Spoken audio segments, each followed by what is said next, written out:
Welcome to When One Thing Leads to Another, a podcast that takes you freewheeling down the great internet rabbit hole of trivia.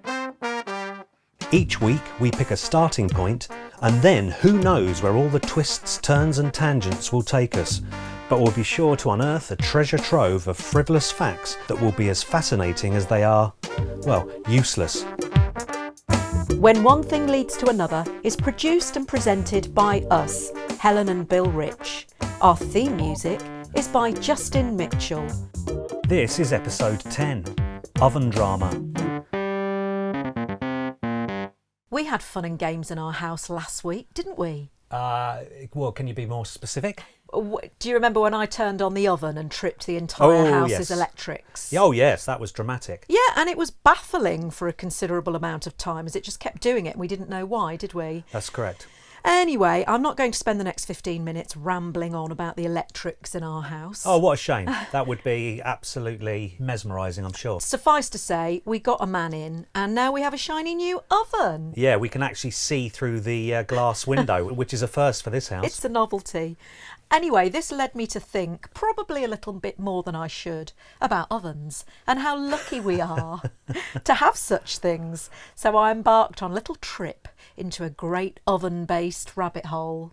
I'm intrigued. Did you know humans started cooking stuff somewhere between 1.8 million and 400,000 years ago? Now, I know that's very large. That's a very large. They're hedging their bets there, aren't they? They are rather. Yeah. That's a nice wide spectrum of possibility, isn't it? Exactly. And according to Harvard primatologist Richard Wrangham, the biggest revolution in the human diet wasn't when we started eating meat, but when we started cooking, as pounding and heating food pre-digests it. Did you know that? So our pre-digests Yeah, it. so our guts spend less energy breaking it down, absorb more than if the food were raw, and thus extract more fuel for our brains. Although he suggests we're victims of our own success as we've got so good at processing food, we now often take in more calories than we need, and we aren't quite the live, alert, energetic beings we once were, running and catching our own dinner. We just sit on a couch binge watching Netflix, eating a load of old tut. Yeah, so I was looking at the unhealthy things we eat, and apparently each year the Centre for Science in the Public Interest hands out tongue-in-cheek awards to what they call America's most unhealthy restaurant meals. Okay. The winner is a burger dish called the Monster Meal, Right. which consists of a peppercorn burger, bottomless steak fries and a monster salted caramel milkshake. That sounds pretty bad in itself, a monster salted caramel milkshake. The damage? Go on. 3,540 calories. Well, that is plain ridiculous. Yeah, and 69 grams of saturated fat, which is more than 3 days' worth. Oh, man. In one meal. You're going to have to eat lettuce leaves for the next couple of weeks to balance that one out. Exactly, yeah. And on the flip side, do you know what the healthiest diet in the world is? You mean as in from a certain country? A sort of, an area, country. I don't. I'll have a guess. I'm going to say Japan. Yeah, that is one of the healthiest actually. But it's largely agreed that the Mediterranean diet also is the healthiest. Okay. And which, of course, is primarily plant-based.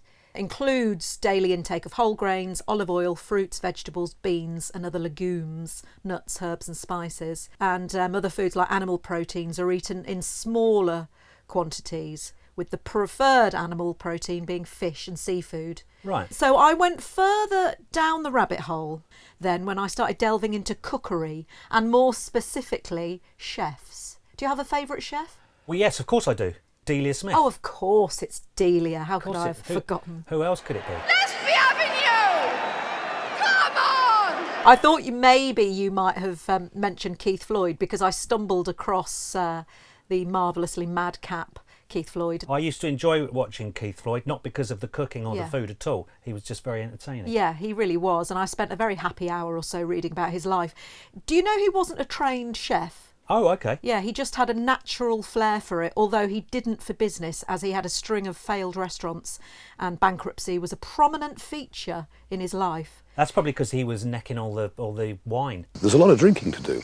Cheers. Do you know that on his very first TV appearance, he roasted a guinea fowl complete with giblets in their plastic bag? So he slightly messed up there. That can't have tasted good. That would have been slightly embarrassing, I suppose, for him, maybe. Or maybe he probably didn't care, really, did he? He was full of joie de vivre. Yeah, and full of wine, more like it. Yeah. But then I fell into a pool of celebrity chef controversies. Ooh. Did you know that in 2017, Gordon Ramsay's father-in-law was sentenced to 6 months in jail for hacking into his email account in an attempt to dredge up some past misdeeds? Wow, no, I did not know that. Wow, that's awkward. Which then reminded me of one of my all-time favourite celebrity stories. Did you know that in 1998, Gino D'Acampo was convicted of burgling singer Paul Young's London home? Oh, yes, okay. And served 2 years in prison for it. Oh, did he? Oh, I didn't know that. Yeah, he stole a $4,000 guitar collection. Right. And a much prized platinum disc. And he was a 21-year-old waiter at the time. He must have had an enormous swag bag. Yeah. D'Acampo has apologised to Young. I should think so too. Who accepted and suggested that D'Acampo could invite him to dinner in his restaurant. Good old Paul Young. Yeah, he said, I don't hold it against him. He said it was bad and he apologised, and I did get most of the stuff back. Okay, good. Said Paul Young. Maybe he needed his wrist slapping, and he got that. He said he was in a terrible place at the time and wanted to turn his life around. Okay. So that's very forgiving of Paul, isn't it? Nice one, Paul. A bit of redemption there for Gino D'Acampo. Right, talking of Paul Young. Oh, yes. Next year will be the 40th anniversary of his album No Parley. Oh, don't. I remember it well. But before that, Paul was actually in a few bands. And one of the first bands he was in was called Street Band. Right. And I don't know if you remember, I think you're probably too young, but I remember it. They had a top 20 hit called Toast in 1978. Toast. A little piece of toast. It was originally released as the B-side to a song called Hold On. But good old Kenny Everett on Capital Radio liked it so much, he played it to death, and it ended up becoming the A-side. Oh, wow. Yeah. And apparently when they performed it live, they would sometimes change the title to Tits. Just Tits. And I'm sure you're intrigued to find out how these lyrics came about. Yeah. Well, Young said the lyrics were, and I quote, were made up on the night Chaz Jankel, who the hell's Chaz Jankel, you may ask? He was one of Ian Dury's blockheads, right. Who went on to produce the record. Right. He came to see us at the John Bull pub in Chiswick, and he was scheduled to produce us. Believe it or not, it all came about because we had a novice road crew at the time, and not one of them could change a guitar string. Oh. Rather begs the question why on earth they had a job as a road crew. But anyway, we won't go into that. Now, when the rhythm guitar player bust a string, he had to go off and do it himself. And the rest of the band started busking on a tune called Lover, the jazz standard that he'd heard sung by Tony Bennett. So he says, rather than just standing there like a plonker, his words, I started scatting over the rhythm and arrived at the word toast. However, interestingly, the lyrics are credited to Bernard Kelly, which Young explained, quote, we credited it. Cool, I can't say it. I can't say it either. We credited it. We credited it. That is not easy to say. Credited it. We credited it to our manager as our publishing was frozen and never saw a penny from it. Oh, he claims. Oh, wow. Yeah. That was just came about by him sort of... He was just vibing. Improvising, and didn't get a penny for it. That's what he claims. Something else Paul Young did before his solo career took off. Do you remember Black Coffee in Bed, the Squeeze song?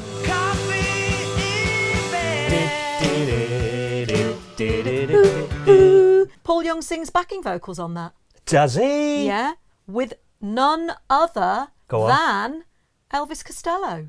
Well, how about that? I did not know that. That's good facts. It is good facts because in the video it's made to look like it's members of Squeeze doing the backing vocals, but Glenn Tilbrook said no, actually it was Paul Young and Elvis Costello. Well, Flipping heck. Yeah. Anyway, I mentioned the music video. The video was directed by Steve Barron. Steve Barron. Have you heard of Steve Barron? I don't think I have. Well, he directed loads of really famous and arguably iconic music videos in the 80s, which were a key part of the MTV era. Okay, yeah. Yeah, so he directed Money for Nothing by the Dire Straits. Oh, yeah, okay, that was a big Aha, one. Take On Me. Oh, wow, okay, yeah. Human League, Don't You Want Me. Oh, right, blimey, okay. Yeah, and Michael Jackson saw that video, Human League, Don't You Want Me, Right. and got in touch and asked him to direct Billie Jean. Good grief. Yeah, so he directed Billie Jean as well. Also, Take On Me, was released without the video, and it absolutely bombed the first time it was released. And it was all about the video, and yeah. then it was it was re-released with the video and became the global hit that it was. Yeah, okay, yeah. Well, that is a very famous video, that one. Also, after Steve Barron had worked with Human League, he then directed films and directed a film called Electric Dreams. Yeah, okay. Have you seen that film? That's with the music of Giorgio Moroder. Yeah. Yeah. Have you seen the film? I don't think I have. It's a slightly odd film. It's essentially a love triangle between Miles, the lead character, and his computer, Right. and a cello playing love interest played by Virginia Madsen. Yes. And of course, Virginia Madsen, Go on. she's most notably in the 2004 film Sideways. Yeah, that's a classic. And you know how throughout the film Miles is really disparaging about Merlot. Oh, yeah. And if they want to drink Merlot, we're drinking Merlot. No, if anybody orders Merlot, I'm leaving. I am not drinking any Merlot. Okay, relax, Miles. Well, did you know that after the film's release in October 2004, Merlot sales dropped 2% Oh. and Pinot Noir sales increased 16% in the Western United States? Wow. And a similar trend occurred in British wine outlets. And a 2022 study in the Journal of Wine Economics found that Sideways caused a reduction in demand for Merlot and an increase in demand for Pinot Noir, which led large winemakers to grow Pinot Noir grapes in low-quality land and blend those grapes with the grapes grown in high-quality areas just to meet demand, which Wow. ultimately led to worse Pinot Noir wines. Oh, wow. How ironic. That's incredible. Yeah. Okay, well, talking of Merlot, I thought I'd have a little delve into the subject. And did you know that Merlot is the most commonly grown grape variety in France? Oh, is it? Yeah. Merlot? Yeah, Merlot of all things, yeah. Oh. And I didn't know this. You can get white Merlot too. I did not know that. Well, you don't see that in shops, do you? No, maybe you do in France, but yeah, I didn't know that. I thought that was interesting. The earliest recorded mention of Merlot, although it was under the synonym Merleur, Okay. was in the notes of a local Bordeaux official who in 1784 labelled wine made from the grape in the Libonnais region as one of the area's best. Oh, I see. Okay, yeah. In 1824, the word Merlot itself appeared in an article on Medoc wine where it was described that the grape was named after the local blackbird called Merlau, who liked eating ripe grapes on the vine. Oh, so Merlot is essentially, the name comes from a blackbird that ate the grapes. Exactly right. Oh, okay. So yeah. now you know. Right, try and remember that so you can bore people at your next dinner party. And more wine-based facts for you. The grapes Pinot Noir, Pinot Meunier, it sounds like manure, it's not, Meunier, and Chardonnay are used to produce almost all champagne. Oh, right. Well, I knew Chardonnay grapes were used to make champagne, but I didn't know Pinot Noir was involved. No, let alone Pinot Meunier. Yeah. And contrary to legend and popular belief, Dom Perignon did not invent sparkling wine. Right. The first sparkling wine, I hear you ask, was invented by Benedictine monks in the Abbey of Saint-Hilaire near Carcassonne in 1531, and it's called Blanquette de Limur. Okay. Wow. 1531. 1531. That is a long time ago. They achieved this by bottling the wine before the initial fermentation had ended. And over a century later, the English scientist and physician Christopher Meret... But he's English. You don't need to do the accent. Oh, yeah, he's English, yeah. Okay, yeah. Okay, Christopher Meret documented the addition of sugar to a finished wine to create a second fermentation. Okay. 6 years before old Dom Perignon set foot in the Abbey of Hautevillers. Ah, Yeah. So it wasn't. So yeah, it lots of people say that. Don't that's like an urban legend, isn't it? Urban legend, yeah. Dom Perignon took all the credit for that, but it wasn't him. The Dom Perignon story is that he was originally charged by his superiors at the Abbey of Hautevillers to get rid of the bubbles. Get rid of the bubbles. Get rid of the bubble. We don't want no bubbles. Get rid of the bubbles, yeah. Dom. They saw that as a bit of a mistake, I suppose, or because they'd always been drinking flat wine, hadn't they? Yeah. So they'd be turning their nose up and Yeah. telling old Dom to get rid of the bubbles. But when he tasted the supposedly ruined wine, he alleged to have said, "Come quickly, I am tasting the stars." With a French accent, please. Okay. "Come quickly, I am tasting the stars." That's like the hello version of Dom Perignon's discovery of champagne. I wonder if he really thought it or he just couldn't be asked to get rid of the bubbles, and that's why we got champagne. I like that analogy. I'm tasting the stars. However, it wasn't all plain sailing, because the pressure in the bottles did cause many of them to burst in the cellar.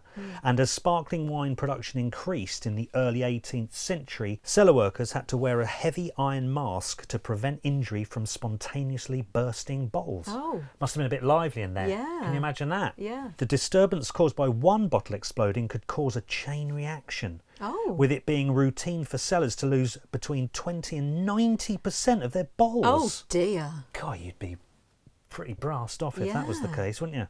And I'm reading here in 2009, a bottle of 1825 Perrier Jouet champagne was opened at a ceremony attended by 12 of the world's top wine tasters. Oh, lucky them. This bottle was officially recognised by the Guinness Book of World Records as the oldest bottle of champagne in the world. Oh. The contents were found to be drinkable with notes of truffles and caramel in the taste.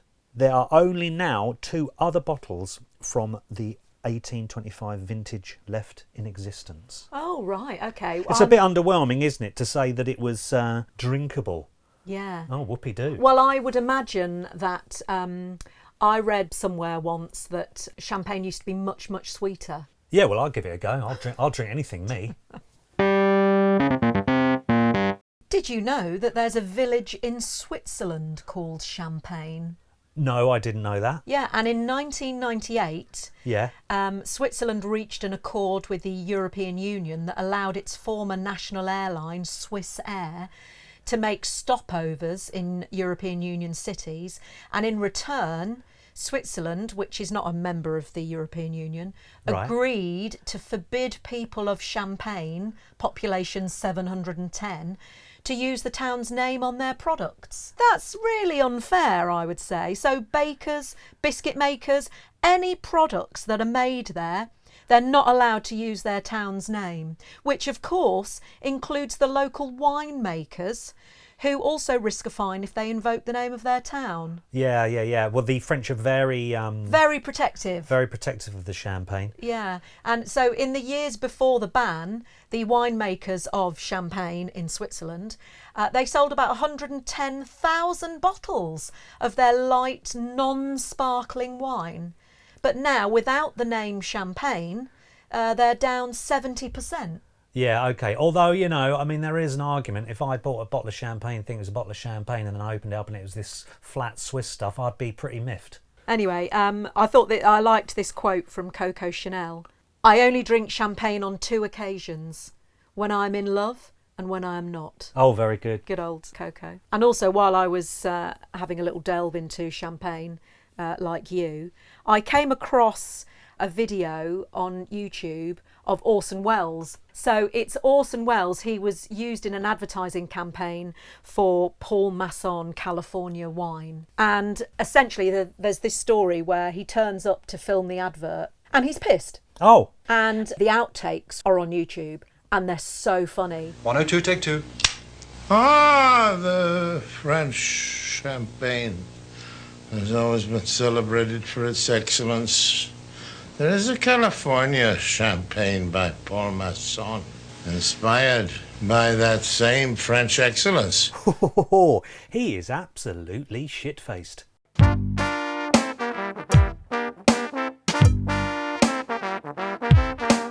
Thank you for listening to When One Thing Leads to Another, a podcast produced and presented by us, Helen and Bill Rich. If you've enjoyed this episode, then please rate and review us on wherever you get your podcasts. And don't forget to subscribe, and that way you'll never miss an episode. We'd also love to hear from you, especially if we've got any of our information wrong, or you have some more fascinating facts about something we've talked about, or you could even suggest a subject for our starting point. Our email address is whenonethingleadstoanother@gmail.com. A massive thank you to Justin Mitchell for letting us use his music as our theme song. It's a track called Homo Erectus, taken from his fantastical album called The Garden of Earthly Delights, which is available to buy from bandcamp.com. Thanks also to Acast for hosting us. Join us next week for another episode of When One Thing Leads to Another. Please note that all facts have been found on the internet and therefore we cannot vouch for their veracity.